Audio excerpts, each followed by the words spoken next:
한 목소리로 고백합니다. 하나님이 받아주셔서 이 자리에 왔습니다.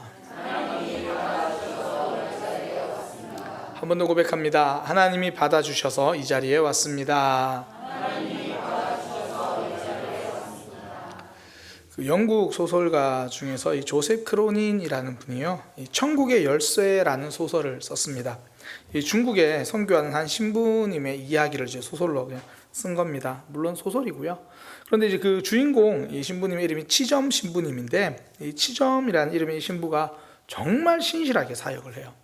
그 제일 처음 이제 중국으로 떠날 때, 중국에 도착할 때 중국에 그래도 성도들이 있을 거다, 뭐 그런 이야기를 듣고 가요. 그런데 갔는데 아무도 없는 거예요. 그리고 이제 그 치점 신부님을 맞이하러 온 그 부부가 있는데, 처음에 이제 그 부부가 굉장히 신실하게 이제 맞아서 이렇게 이야기를 쭉 합니다. 쭉 한참을 이야기하다가 이제 신부님에게 이렇게 묻는 거예요. 그러면 저희에게 매달 얼마를 주실 수 있으십니까? 이제 그걸 묻는 거예요. 그러니까 그 전에 사역했던 신부가 이제 본국에서 지원받은 선교비를 가지고 뭐 그럴듯한 건물도 좀 짓고 구제라는 이름으로 뭐 여러 사역을 했는데, 사람들이 뭔가 받을 게 있으니까 쭉 갔다가 이제 그 선교사가 다른 일로 이제 떠나니까 더 이상 사람들이 거기서 뭘 주는 게 없으니까 아무도 안 가고, 건물도 관리 안 하고 하니까 건물도 거의 폐허가 됐고, 그리고 이제 그 두 부부도 사실 뭐 유급 사역자처럼 그렇게 일을 했는데, 그러니까 말 그대로 그들은 그냥 신앙이 아니라 하나의 직업으로 그냥 거기 있었던 거예요. 그래서 이제 치점 신부를 보고도 이제 또 우리 다시 일할 수 있겠구나, 뭐 그런 마음으로 우리 부부에게 얼마를 줄 수 있습니까? 그러니까 치점 신부가 나는 선교비도 많이 없을 뿐더러 그런 식으로 하나님의 일을 하지 않는다. 그랬더니 뭐 이러는 거예요. 저기 감리교회 가면 얼마를 주는데 당신은 얼마를 주겠느냐? 주지 않겠다. 그러니까 두 부부가 떠나버려요. 이제 신부님이 혼자 돼가지고 정말 그 가운데서도 하나님 보시기에 신실하게 사역합니다. 누가 알아주지 않아도 정말 사람들을 사랑하고 돌보고 조금씩 복음을 전하고, 그렇게 그곳에서 35년 동안 사역을 하면서요, 생명을 뭐 잃을 만한 그런 위험도 겪고 정말 많은 아픔도 겪고, 그러면서 끝까지 믿음을 잘 감당해서 이제 그 땅에서 많은 이들이 하나님을 믿게 돼요. 그리고 이제 35년의 사역을 다 마치고 본국으로 돌아가기 전에 잠시 이제 뒤뜰을 이렇게 산책하면서 지난 사역의 추억을 생각해 봅니다. 그러다가 그 나이 든 몸을 숙여서 무릎을 꿇고 하나님께 이렇게 기도해요. 하나님, 나의 이룸이 아니라 나의 원함으로 나를 봐주셨으면 좋겠습니다. 그러니까 35년 세월 동안 그래도 괜찮게 사역의 발자취를 나름 남겼는데, 본인이 보기에 하나님 앞에서 정말 이룬 게 없고 하나님 앞에 너무 부족하니까, 하나님, 내가 이루어놓은 거 내가 얼마나 잘했는지 하나님 그거 보시면 안 돼요. 저 잘 못했잖아요. 저의 이름을 보지 마시고 그냥 잘하려고 노력했던 저의 그 원함, 제 마음을 봐주시면 안 될까요? 이제 그렇게 기도를 하는 거예요. 그래서 나의 이름이 아니라 나의 원함을 봐주소서. 저는 이렇게 기도할 수 있는 그 진실함이 먼저는 제일 부러웠어요. 저는 가끔씩 하나님 제 속마음 보지 마시고 겉으로 좀 잘하고 있는 거 그것만 봐주세요, 뭐 이러고 싶은데, 또 한편으로는 그 기도가 이해가 되기도 해요. 사실 뭐 사역할 때 우리가 나름 뭐 열심히 한다고 하나님 하지만 내 뜻대로 결과가 안 나올 때 많잖아요. 진짜 해놓은 거 보면 되게 초라하고, 뭐 사랑의 산 결정인데 마음을 다 헤아리지 못할 때도 있고, 어느 순간 내 사역의 한계를, 그냥 하나님 앞에서 내 신앙생활의 한계를 인정하는 거죠. 나는 정말 다 못한다. 단지 하나님 앞에서 내가 하나님 앞에 서 있다는 거, 이거 하나만 붙들고 살자, 뭐 그런 마음인 거죠. 사람들은 보통 이제 말과 행동, 뭐 부족함, 거기에 초점을 맞출 수도 있죠. 그런데 하나님은 그 진실한 마음에 초점을 맞춰 주실 거니까. 그리고 얼마 전에 예배 때 함께 나눴던 말씀, 하나님 결과보다 중심을 보시니까 한없이 불완전하기도 하지만 그래도 하나님이 그 마음을 헤아려 주실 거야, 뭐 그런 마음. 사실 이렇게 마음 헤아려 주시는 분이 우리 하나님이시잖아요. 저는 오늘 본문에 나타난 하나님이 바로 그런 하나님이다, 그런 생각이 들더라고요. 마노아 부부에게 하나님의 천사가 나타나서 아이가 태어날 거다 그 소식을 알려줘요. 그리고 이제 한 번 더 이제 그 소식을 이야기를 하죠. 정말 기쁘잖아요. 너무 기쁘니까 이제 마노아가 그 소식을 전해준 사람, 천사인데 아직은 사람으로 알고 있죠. 그 사람에게 뭔가 대접하려고 해요. 그게 13장 15절이죠. 마노아가 여호와의 사자에게 말하되 구하옵나니 당신은 우리에게 머물러서 우리가 염소 새끼 하나라도 한 요리라도 당신에게 좀 대접하기 원합니다. 그렇게 이야기를 하는 거예요. 너무 좋은 소식을 주셨으니까 너무 고맙고 감사해서 당신에게 우리가 좀 뭐라도 해드리고 싶어요. 그러니까 이제 하나님의 천사가 그 호의를 거절하죠. 그러면서 16절에 음식은 먹지 않을 거다. 음식을 먹지 않을 거다. 대신에 나에게 뭘 가지고 오려고 하지 말고 하나님께 여호와께 번제를 드려라. 이렇게 이야기합니다. 계속 말씀드리지만 원래 사람이 아니니까 천사니까. 근데 마노아는 이제 그걸 알지 못하니까 계속 사람이라고 오해하면서 마노아 입장에서는 사람에게 초점을 맞추는 거죠. 음식을 대접하려고 하는데 그것도 거절하고. 그러니까 이제는 이름을 알려달라 그래요. 이게 17절이거든요. 마노아가 또 여호와의 사자에게 말하되 당신의 이름이 무엇입니까? 당신이 말씀하신 대로 아이가 태어나면 당신의 말씀이 이루어지면 우리가 그때는 오늘 당신이 이름 알려주면 그 이름 붙들고 당신을 높이겠습니다. 당신을 존귀히 여기겠습니다. 신격화시키겠다 그런 의미는 아니지만 그래도 당신이 말한 대로 아이가 태어나면 얼마나 기뻐요. 아이한테도 지난번에 어떤 하나님 사람이 왔는데 그 사람 이름이 누군데 그 사람이 말해서 너 태어난 거야. 당신의 이름을 우리가 그렇게 존귀하게 높일 겁니다. 당신을 기리겠습니다. 그렇게 이야기를 하죠. 그러니 천사는 당연히 그걸 거절하죠. 이름도 알려주지 않습니다. 그래서 18절에 하는 말, 왜 내 이름을 묻느냐? 그러면서 내 이름은 기묘자라. 이게 좀 아쉬운 번역이에요. 이 정확하게 번역하면 비밀이다 이거예요. 비밀이다. 그러니까 알 수 없다. 알려주지 않겠다. 이제 그런 의미예요. 그러니까 내 이름에 관심 갖지 마라. 알려주지 않을 거다. 그 이야기입니다. 그러니까 마노아는 지금 하나님에게 관심을 갖기보다는 분명히 내용 자체가 아이가 태어날 거고 하나님이 그 아이를 통해서 이스라엘을 건져낼 거다. 하나님의 사역을 말씀하셨는데도 하나님에게 관심 갖기보다는 이 사람에게 관심을 가져요. 그런데 이 하나님의 천사를 통해서 그의 관심을 계속 돌려주시잖아요. 나에게 먹을 거 가져올 생각하지 말고 하나님께 제사를 드려라. 그래도 단념하지 않고 계속 이름을 물으니까 더 이상 그 얘기하지 마. 더 이상 나에겐 관심 갖지 마. 선을 다 그었죠. 근데 이 마노아의 모습이 때로는 우리의 이런 연약함이다라는 생각이 들어요. 그러니까 사람이 아니라 하나님 보는 것이다. 우리 너무나 잘 아는 정답인데 우리 눈은 자꾸 사람을 향할 때가 있죠. 그때마다 또 하나님은 우리의 시선을 또 하나님께 맞추도록 알려주시고 가르쳐주시고, 왜 꼭 천사가 먹을 거 가져오지 말고 하나님께 번제드려. 그래서 그 주 이름도 그 말씀 듣고 하나님 초점 맞춰야지. 그러다가 당신 이름이 뭐예요? 또 사람에게 초점 맞추면 그러지 마. 하나님이 알려주시죠. 그러니까 마노아에게도 천사가 지금 그러는 거예요. 하나님께 초점 맞춰야 돼. 이제 그러니까 그렇게까지 선을 그으니까 이제 마노아가 더 이상 어쩔 수 없으니까 이제 하나님께 드릴 제물을 가지고 와요. 그래서 사사기 23장 19절에 보면 그 염소 새끼와 소제물을 가져서 바위 위에 이제 하나님께 그렇게 드립니다. 계속 선 그으니까 이제 하나님께 드리겠습니다 하고 드리는데 하나님이 그 제물을 받으시는 거예요. 그게 13장 20절이죠. 불꽃이 제단에서부터 하늘로 올라가. 그렇게 바위 위에 뒀더니 그 바위를 제단이라고 말씀하시면서 거기서 불이 나와서 그 제물을 태우시는 거예요. 마노아는 하나님을 주목하지 않고 계속 좋은 소식을 알려준 그 사람에게 주목했습니다.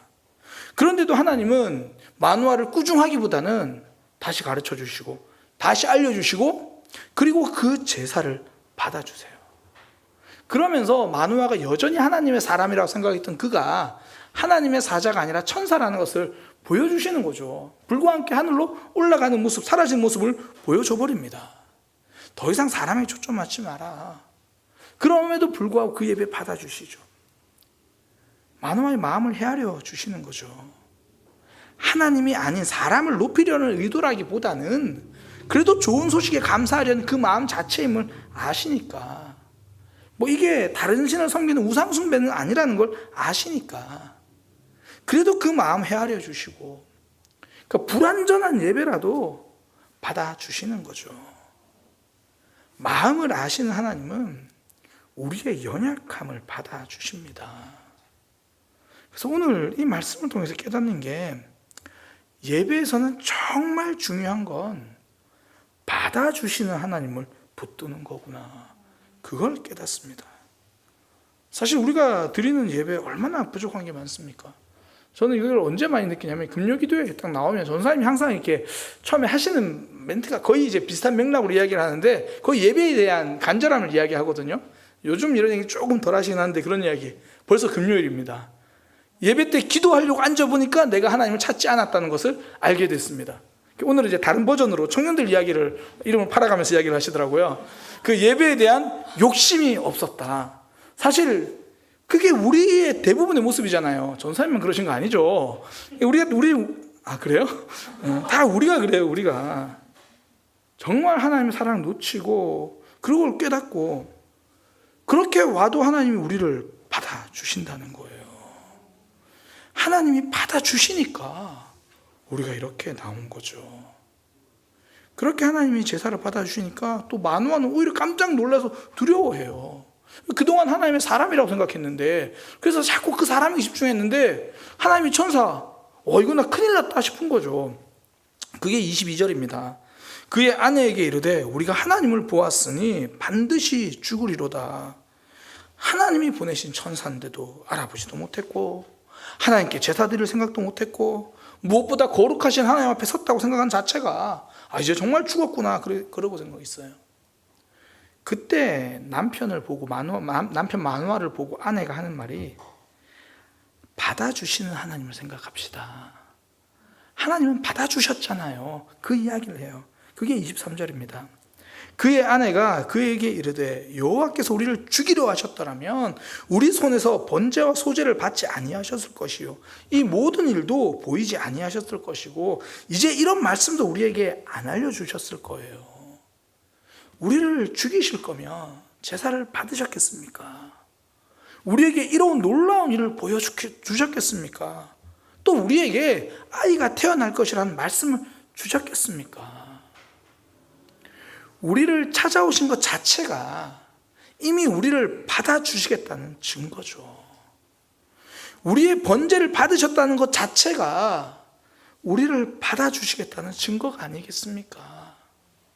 그러니까 마누아는 나의 두려움에 집중하는데, 마누아의 아내가 그러지 말고 우리 받아주시는 하나님을 생각합시다. 우리가 하나님 앞에 서 있다는 것, 우리가 지금 오늘 이 자리에 나와 있다는 것 자체가 하나님이 우리를 받아주신다는 증거입니다. 말씀이 그렇죠. 마노아의 아내가 그 얘기하잖아요. 우리를 죽이실 거면 우리에게 말씀하시지도 않았을 거예요. 우리에게 말씀하신다는 건 우리를 받아주신다는 거죠.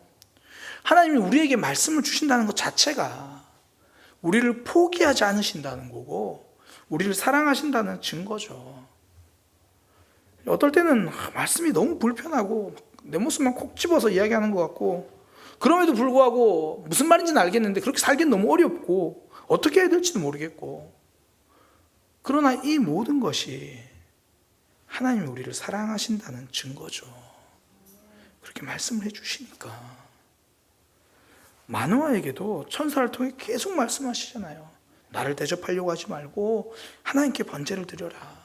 사람 높이려고 하지 마라. 하나님에게 집중하면 된다. 그렇게 하나하나 수정해 주시고 말씀해 주시는 이유, 우리를 자녀로 받아주셨기 때문에, 그러니까 말씀하시는 거죠. 하나님이 나에게 어떤 말씀을 주셨다면 그건 내가 하나님의 자녀라는 증거고요. 때로는 하나님의 말씀이 나한테 참 불편하게 와닿고 힘든 건 하나님이 우리를 괴롭히시려는 게 아니라 우리를 결코 놓지 않고 계신다는 증거입니다. 하나님이 마노아 가정에 찾아오신 것도 그래요. 이 13장, 삼손의 이야기 들어간 13장 1절에 처음 시작하는 게 이스라엘 백성이 하나님을 떠났대요. 악하대요. 그래서 블레셋 손에서 고생하고 있잖아요. 그러니까 여전히 죄 가운데 있고, 이 속에서 뭐 마노아 가정만 특별히 신실했을 리가 없습니다. 여전히 죄 가운데 있고 내 생각, 내 마음에 빠져 있는 그 모습 속에서도 찾아오십니다. 그러니까 처음부터 받아주시기로 작정을 하신 거죠. 다르게 말하면 오늘 이 시간 우리가 이 자리에 앉아 있게 하신 것, 그게 하나님이 우리를 그냥 이 모습 이대로 받아주시겠다고 이미 결정해버리신 거예요.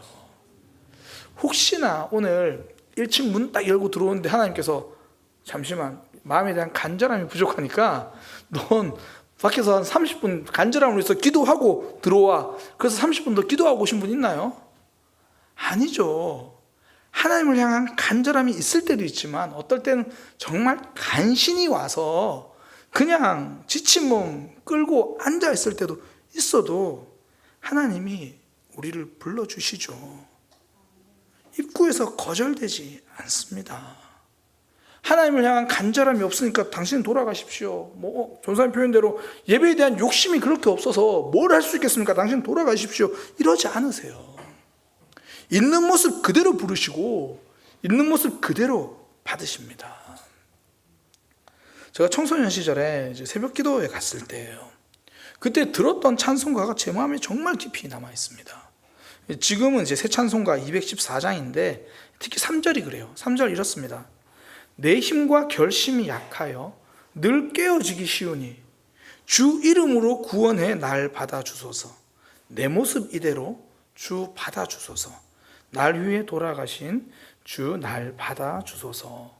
3절을 딱 듣는데요, 내 힘과 결심 약하여 늘 깨어지기 쉬우니 내 모습 이대로 주 받아주소서. 사실 이 찬송이 마음에 남을 수밖에 없고 은혜가 될 수밖에 없는 이유가 제 모습을 그대로 말해주더라고요. 힘과 결심이 약하여 늘 깨어지기 쉬우니. 이게 남들은 몰라도 나는 나를 알잖아요. 다짐한다고 얼마나 달라집니까? 사실 결단한다고 얼마나 순종합니까? 정말 부족한 것 뿐인데, 그래서 그냥 받아달라고, 내 모습 이대로 주 받아주소서. 사실 우리는 완벽한 하나님을 믿고 있지만 우리의 모습은 한없이 부족할 뿐이잖아요. 변함없는 하나님을 믿고 있지만 우리의 마음은 조속간도 변하는 걸 우리는 압니다. 그래서 어떨 때는 하나님 믿음 주세요 막 이런 기도보다는 하나님 이 모습도 받아주시면 안 돼요?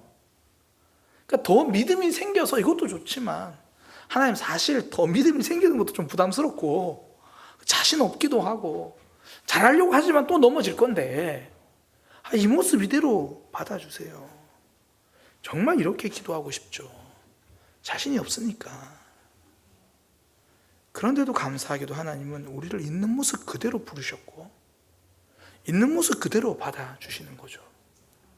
예수님이 제자들을 부르셨을 때 모습을 보면 돼요. 마가복음 1장 16절에서 17절, 갈릴리 해변으로 지나가시다가 시몬과 그 형제 안드레가 바다에 그물을 던지는 것을 보고 그들을 부르시니까 그들을 오부라 부르시는 거예요. 나를 따라오라. 아니 회당에서 막 열심히 말씀 듣고 막 열심히 하나님 말씀 공부하고 그런 모습 부르는 게 아니라 먹고 살기 바빠서 그냥 그물 던지고 있는 그 모습 보고 있는 모습 그대로 그 자리에서 그냥 부르시는 거예요. 그러면서 하시는 말씀, 부르시는 이유도 야, 내가 사람 좀 볼 줄 아는데 너는 정말 사람 낚는 어부가 될 것 같아. 그러니 내가 부를게. 이게 아니고요. 내가 너를 사람 낚는 어부가 되게 하리라. 하나님이 하시겠다는 거예요. 여전히 부족한데, 자격으로 따지면 자격 없음에 가까운데 그렇게 만들어 주시겠다는 거죠. 오늘 우리로 이야기한다면 여전히 간신히 왔는데 내가 너로 하여금 찬양하는 자로 만들어 주겠다. 예배자로 삼겠다.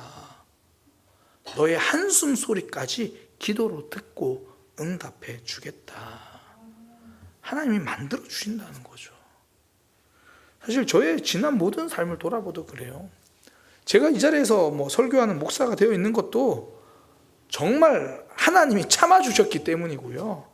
하나님이 준비시켜 주셨기 때문이고, 하나님이 받아주셨기 때문입니다.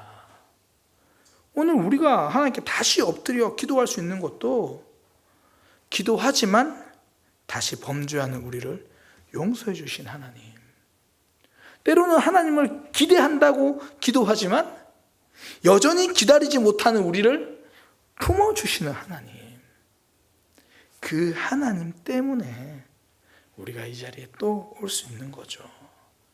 하나님이 받아주셔서 이 자리에 왔습니다. 우리 있는 모습 그대로 받아주시는 거죠. 그래서 성경은요, 우리에게 거룩함을 말씀하시기도 하지만 때로는 담대함도 이야기하세요. 이게 히브리서 4장 16절이잖아요. 그러므로 우리는 긍휼하심을 받고 때를 따라 돕는 은혜를 얻기 위하여 은혜의 보좌 앞에 담대히 나아갈 것이다. 주눅들지 말고, 자신 없다고 위축되지 말고 담대히. 이걸 좀 우리가 이해하는, 좀 우리식으로 이해하는 표현을 바꾸면, 이렇게 표현을 바꾸면 좋을 것 같아요. 그냥 긍휼히 여겨주시고 우리를 은혜로 받아주시는 그 하나님 앞에 그냥 나아오자 하고, 하나님 내일 다시 넘어질 건데요, 그래도 그냥 나아가자. 그것이 긍휼을 의지하는 거잖아요. 다 갖추어야 만날 수 있는 분이라면 저부터가 탈락입니다.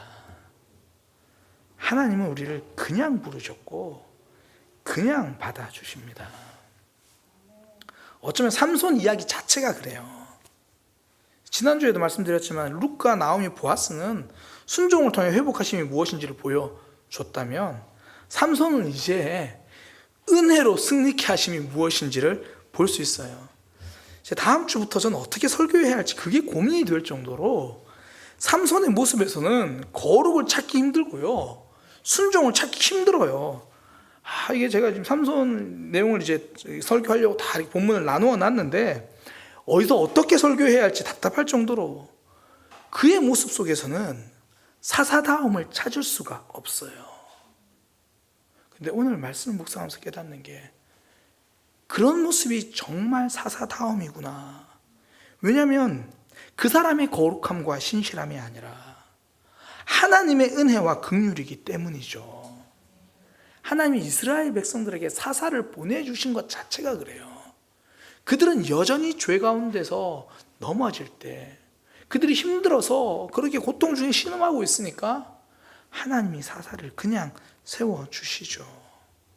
그 사람의 신실함이 아니라 하나님의 은혜, 하나님의 긍휼, 하나님이 품어주시는 것이 우리의 소망입니다. 강제구 대위라는 군인이 있었습니다. 이 사람이 1965년 당시에 월남전 파병을 앞두고 이제 그 훈련을, 총결사나 훈련 마무리, 이제 파병하는 군인들 훈련시키고 있는 중인데, 훈련이 거의 끝날 때쯤에 이제 보통 훈련 뒷부분에 수류탄 던지는 훈련을 합니다. 수류탄 투척을 하는데, 그때 한 병사가 이제 수류탄을 던지기 위해서 안전핀을 뽑고 멀리 던져야 되니까 손을 뒤로 딱 하는데 수류탄이 뒤로 날아가 버린 거예요. 그 뒤쪽에 이제 다른 병사들이 있는 곳에 떨어진 겁니다. 그때 훈련을 감독하던 그 중대장 강제규 대위가 자기 몸을 던져가지고 그 수류탄을 자기가 끌어안고, 그 사람만 죽고 병사는 5명만 다치고 1명도 죽지 않고 목숨을 구했습니다. 그러니까 병사의 실수를 자신이 품고 생명을 살렸죠. 사실 이것이 우리 하나님의 마음이고 예수님의 십자가 사건이잖아요. 우리의 죄를 예수님이 품고 우리를 살리신 이야기. 성도는 이 사랑을 받아들이기로 결정한 사람입니다. 나의 죄를 그분이 품고 나를 살려주셨다. 우리 이 사랑을 받아들이는 거죠. 그래서 다시 하나님 앞에 예배할 수 있는 거고, 다시 하나님 앞에 엎드릴 수 있는 겁니다. 어쩌면 우리의 마음속에도 이 만호와의 연약함이 참 많아요. 하나님께 집중하기보다 내 삶의 좋은 소식에만 집중하고, 그러다 보니까 하나님 놓치고 사람만 보고 있을 때가 많죠. 그때 하나님은 우리에게 계속 말씀으로 알려주세요. 하나님께 집중해야 해. 하나님께 집중해야 해. 그러나 마노아는 여전히 부족합니다. 그 사람의 이름이 궁금해서 그래도 이름이라도 알려주시면, 그렇게 연약한 모습대로 가지고 온 번제와 소제물인데도 하나님이 받아주세요. 불완전한 마음도 하나님이 받아주시죠. 오늘 본문을 묵상하면서 깨닫는 게, 하나님은 부족함에 화내시는 분이 아니구나. 부족함도 채워주시려는 분이구나. 어쩌면 우리의 모습 이대로 받으시고 그냥 나 하나면 충분하다 말씀하시는구나. 믿음은요, 대단한 내 모습이나 나의 자격이 아니라 하나님의 은혜입니다. 그래서 예배는 하나님께 드림 이전에 하나님이 우리를 받아주심이에요. 우리 모두는 그 하나님이 받아주셨기 때문에 이 자리에 왔고요, 하나님이 우리를 불러주셨기 때문에 이 자리에 있습니다. 오늘은 그래서 간절한 기도도 좋지만 그냥 기도, 다시 기도, 그냥 하나님 앞에 나와서 간신히 기도해도 받아주시고 들어주시니까 그 하나님 앞에 있는 모습 그대로 받아달라고, 또 그렇게 고백하며 또 나를 이미 받아주시는 그 하나님을 붙들 수 있는 오늘 이 시간이 되기를 소망합니다. 기도하겠습니다. 하나님, 여전히 사람에게 집중하고 있던 그 마노아의 불완전한 예물도 주님께서 받아주셨습니다. 그렇게 우리를 받아주시고 그렇게 우리를 살려주셨고 또 우리에게 여전히 말씀으로 알려주십니다. 하나님을 붙드는 신앙, 하나님 앞에 그냥 나올 수 있는 담대함이 있게 하여 주옵소서. 우리를 받아주셔서 이 자리에 왔습니다. 오늘 하나님께 있는 모습 그대로 기도할 수 있는 우리 모두의 모습 되게 하여 주옵소서. 예수님의 이름으로 기도드립니다. 아멘.